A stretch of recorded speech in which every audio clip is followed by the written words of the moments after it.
Hello everyone, welcome to sign up study. आज हम लोग पढ़ेंगे यूरिन फॉर्मेशन कैसे होता है, यूरिन क्या होता है, उसका पीएच कितना होता है और उसका डिसऑर्डर क्या होता है। ठीक है, तो स्टार्ट करते हैं आज से क्लास। यूरिन फॉर्मेशन 3 स्टेप में यूरिन बनता है हमारा। ठीक है, तो पहला स्टेप आपका ग्लोमेरुलर अल्ट्राफिल्ट्रेशन, दूसरा आपका ट्यूबुलर रीअब्जॉर्प्शन और तीसरा आपका ट्यूबुलर सिक्रीशन। ठीक है, स्टार्ट करते हैं आज का टॉपिक और यहाँ से। तो सबसे पहले आपका आता है ग्लोमेरुलर अल्ट्राफिल्ट्रेशन। इसमें क्या होता है ना, जो भी लिक्विड या ब्लड या फिर पानी हम लोग जो पीते हैं या फिर हमारे बॉडी में जो मूव होता है उसका फिल्ट्रेशन करके जो न्यूट्रिएंट्स हमारा है, ठीक है, जो न्यूट्रिएंट्स है उसको रीअब्जॉर्ब करके जो अनवांटेड सब्सटेंस है जैसे यूरिया हमारे बॉडी में बहुत ज़्यादा ज़रूरत नहीं पड़ता है तो उसको हम लोग निकालते हैं। और यूरिन जो हम लोग का होता है ना वो कंसनट्रेटेड निकलता है, डाइल्यूट नहीं निकलता है। ठीक है, क्योंकि 99% जो फिल्ट्रेशन होता है ना वो रीअब्जॉर्ब हो जाता है। तो हम लोग स्टार्ट करते हैं। ठीक है, देखिए एफरेंट आर्ट्रियोल जो होता है वाइडर देन इफरेंट आर्ट्रियोल। ठीक है, यहाँ पे इफरेंट होगा, इफरेंट आर्ट्रियोल होगा। ठीक है, देखिए पिछले क्लास में हम इफरेंट बताए थे, इस क्लास में एफरेंट बताते हैं। पूरा स्ट्रक्चर हम पिछले क्लास में डिस्कस कर चुके हैं पूरा, जैसे कि इफरेंट हो गया, एफरेंट हो गया, ग्लोमेरुलस हो गया, बॉवेंस कैप्सूल हो गया, पीसीटी, डीसीटी, कलेक्टिंग डक्ट, ये सब हम पिछले क्लास में एक्सप्लेन कर चुके हैं। ठीक है, देखिए ग्लोमेरुलर हाइड्रोस्टेटिक प्रेशर। ग्लोमेरुलर तो यहाँ समझिए हाइड्रोस्टेटिक मतलब अब पानी होता है, हाइड्रो मतलब, ठीक है, हाइड्रो मतलब पानी होता है। यहाँ पे जो प्रेशर लगता है यहाँ फिल्ट्रेशन होता है, यहाँ नीचे जाता है ये स्ट्रक्चर, यहाँ समझिए यहाँ पे जो होता है ना ये फिल्ट्रेशन होता है। तो इसका प्रेशर कितना होता है 60 से 70 mg होता है।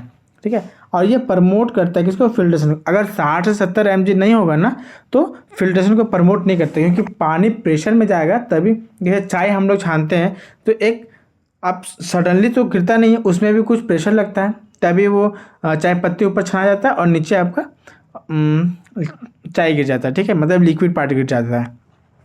उसी तरह इसमें भी होता है कि अगर ये मेंटेन नहीं होगा ना तो ये आपका छनाएगा नहीं, समझ रहे, मतलब फिल्ट्रेट नहीं होगा।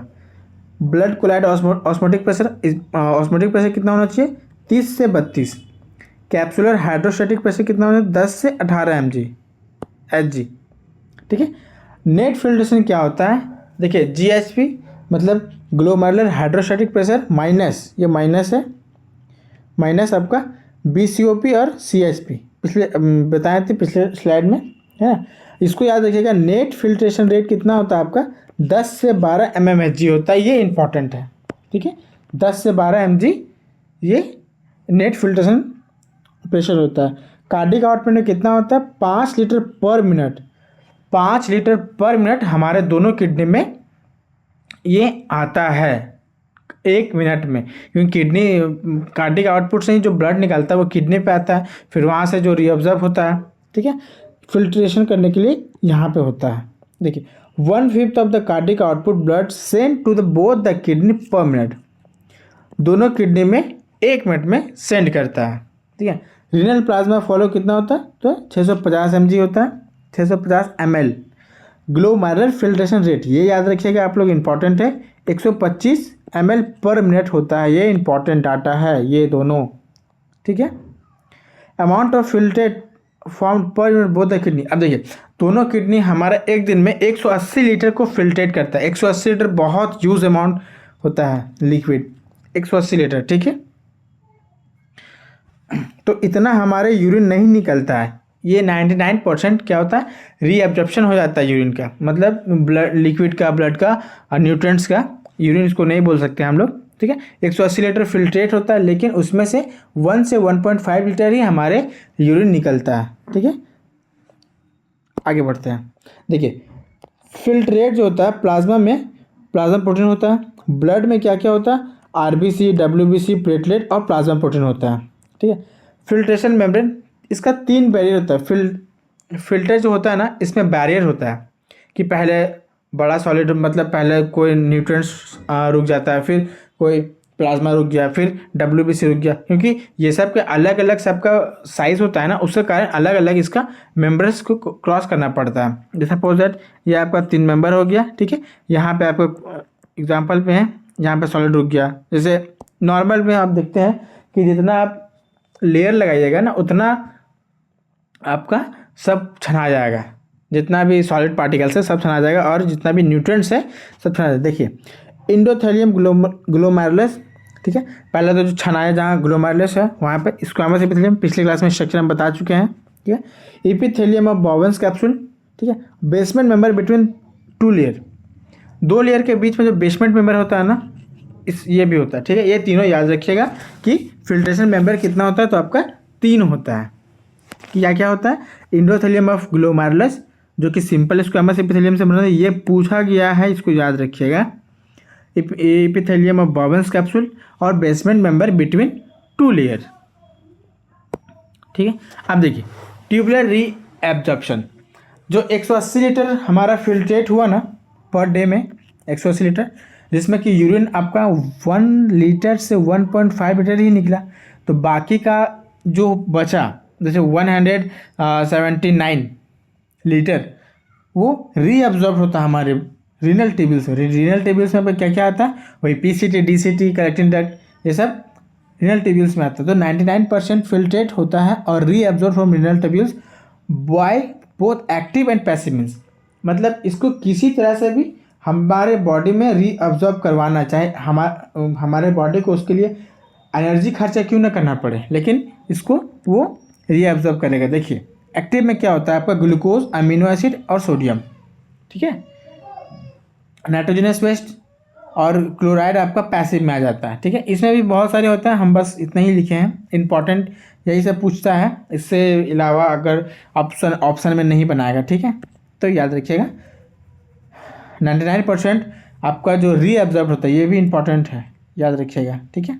देखिए और पानी क्या करता है ना, पानी ऑस्मोसिस से होता है, ऑस्मोसिस में कोई भी एनर्जी लगता नहीं, ये पैसिव प्रोसेस है, हम बताए थे, ठीक है।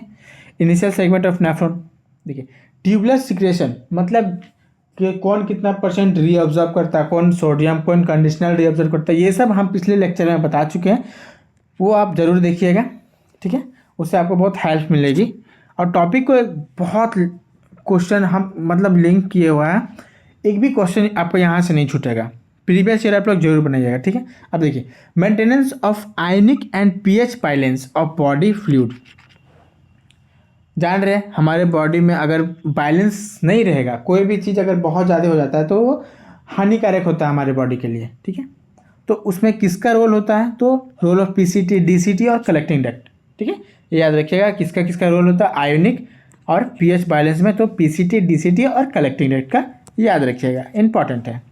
अब एक काउंटर करंट मैकेनिज्म क्या होता है ना, इसमें क्या होता है काउंटर करंट मैकेनिज्म में क्या होता है, ये आपका यूरिन को कंसंट्रेट करता है, मतलब डाइल्यूट में निकलता है, वो गाढ़ा निकलता है। कंसंट्रेट मतलब गाढ़ा होता है, डाइल्यूट मतलब का पतला होता है, ठीक है। देखिए mammals have ability to pass concentrated urine, ठीक है। अगर डाइल्यूट निकल जाएगा ना तो उसमें सारा पानी निकल जाएगा, सारे न्यूट्रिएंट्स निकल जाएगा, तो उसको उससे सारा चीज़ छान के ना उसको कंसंट्रेट कर दिया जाता है, ठीक है। देखिए हेनल्स लूप, इसमें रोल किसका होता है, तो आपका लूप ऑफ हेनले, मतलब हेनल्स लूप उसी को बोलते हैं, जिसमें आपका असेंडिंग और डिसेंडिंग पार्ट आता है, ठीक है। और वासर एक्टा प्ले रोल, ठीक है, वासर एक्टा प्ले रोल करता है। ये याद रखिएगा कि काउंटर करंट मैकेनिज्म में कंसंट्रेटेड यूरिन बनाने के लिए किसका हेल्प होता है, तो लूप ऑफ हेनले और वासर एक्टा। क्वेश्चन घुमा के भी दे सकता है, इसीलिए इसको याद रखिएगा। देखिए follow of filtrate in loop of Henle in opposite direction counter current, दोनों ना अपोजिट चलता है, लूप ऑफ हेनले में अलग चलता है, काउंटर करंट में अलग चलता है, ठीक है। यहाँ देखिए फिगर, यहाँ 1200 तक कॉर्टेक्स में आपका कंसंट्रेटेड पानी, देखिए यहाँ से पानी निकल रहा है, ठीक है, रीअब्जॉर्ब होता है, यहाँ से भी NaCl ये सब होता है, ठीक है। Flow of blood in washer एक्टा, washer एक्टा में फ्लो होता है, proximal between loop of Henle in washer एक्टा, counter current follow होता है। देखिए ये याद रखिएगा, इंपॉर्टेंट है कि कॉर्टेक्स में हमारा 300 मीटर मोल पर लीटर होता है, ठीक, और अप टू कहाँ तक जा सकता है, तो 1200, देखिए 1200 तक आया और 300 से यहाँ स्टार्ट है, ये कॉर्टेक्स हो गया, ऊपरला पार्ट आपका मेडुला होता है, ठीक है। यहाँ से यहाँ तक कॉर्टेक्स और यहाँ से ऊपर तक आपका मेडुला, जिसमें इफ्रेंट अफ्रेंट सब आ जाता है, ठीक है। तो 300 से 1200 यहाँ तक पहुँचता है, ये इंपॉर्टेंट है, याद रखिएगा। देखिए, maintaining increasing osmolarity toward inner medullary interstitium cortex में आपका इतना होता है, ठीक है। मेंटेनिंग कंसंट्रेशन ग्रेडियंट, अब जो ग्रेडियंट होता है मेडुलरी इंटेस्टियम इंक्रीज ऑस्मोलरिटी। अब देखिए, help in easy passage of H2O from collecting tubule.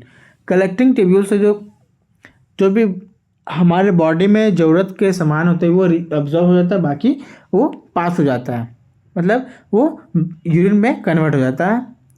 Longer of loop of Henle, जितना बड़ा आपका लूप ऑफ हैंडली होगा, ये तो असेंडिंग और डिसेंडिंग पार्ट ही है, ठीक है। ये डिसेंडिंग हो गया और ये असेंडिंग हो गया, जो लूप ऑफ हैंडली का, जो कि हम पिछले लेक्चर में बहुत अच्छे एक्सप्लेन किए हैं, आप लोग जरूर उसको देखिएगा, ठीक है।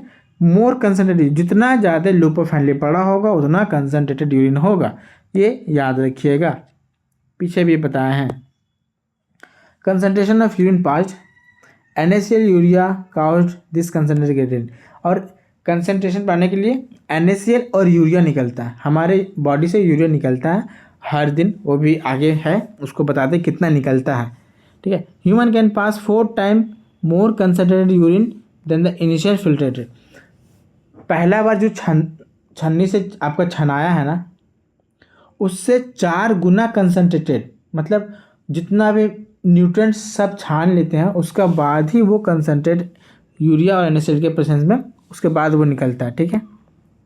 अब आगे बढ़ते हैं। देखिए, यूरिन, देखिए कितना ग्राम यूरिया निकलता है, अभी बोल रहे थे 25 से 30 gram urea excreted per day. इसको याद रखिएगा, पूछा जाता है बहुत बार, कितना निकलता है हमारे बॉडी से यूरिया यूरिन के थ्रू, तो 25 से 30 ग्राम।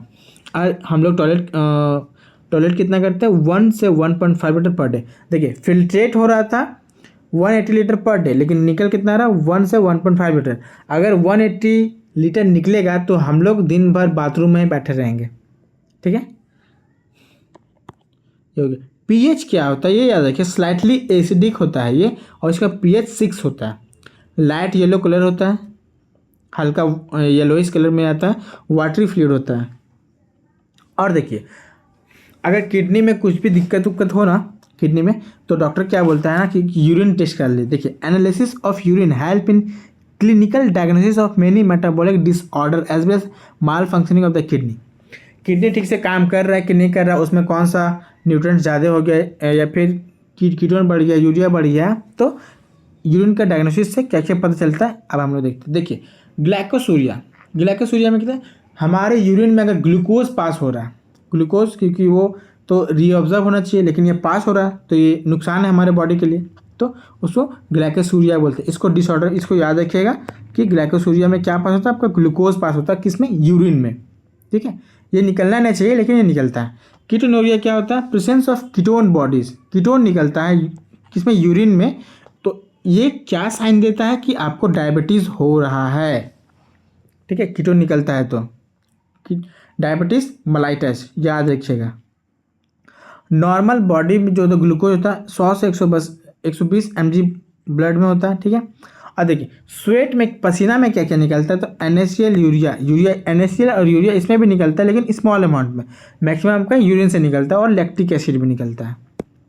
अब हम लोग आगे बढ़ते हैं, डिसऑर्डर, ठीक है। डिसऑर्डर हीमोडायलिसिस, इसका किडनी फेल हो जाता है ना, जिससे ब्लड को फिल्ट्रेट नहीं कर पा रहा, या फिर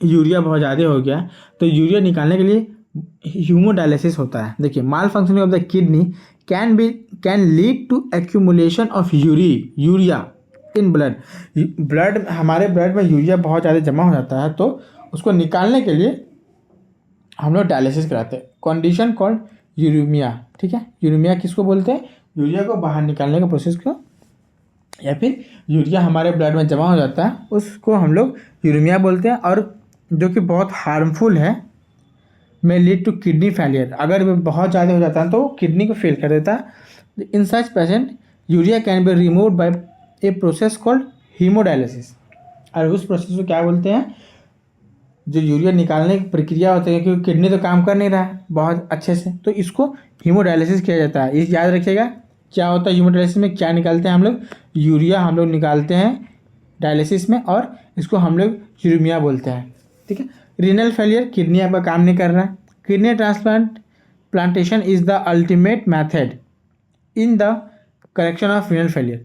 अगर रीनल फेलियर काम नहीं कर रहा है तो अल्टीमेट आपको किडनी ट्रांसप्लांट कराना ही पड़ेगा, वरना दिक्कत हो जाएगा। दिक्कत क्या हो जाएगा, मतलब ठीक से यूरिन पास नहीं होगा, हर चीज़ निकल जाएगा, आपका न्यूट्रिएंट्स तो आपका वीकनेस होगा, फाइनली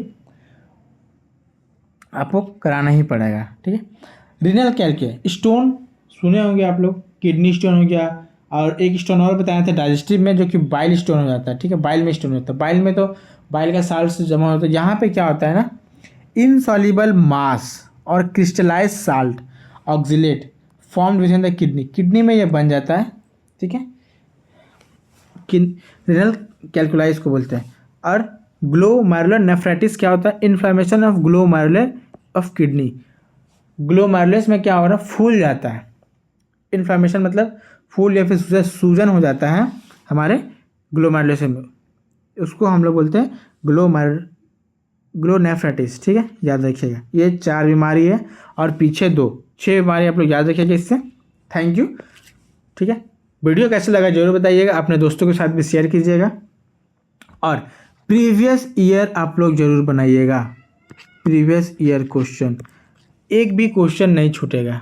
ठीक है, थैंक यू। मिलते हैं अगले वीडियो में, और जाने से पहले चैनल को भी आप लोग जरूर सब्सक्राइब कर दीजिएगा। मिलते हैं नेक्स्ट वीडियो में।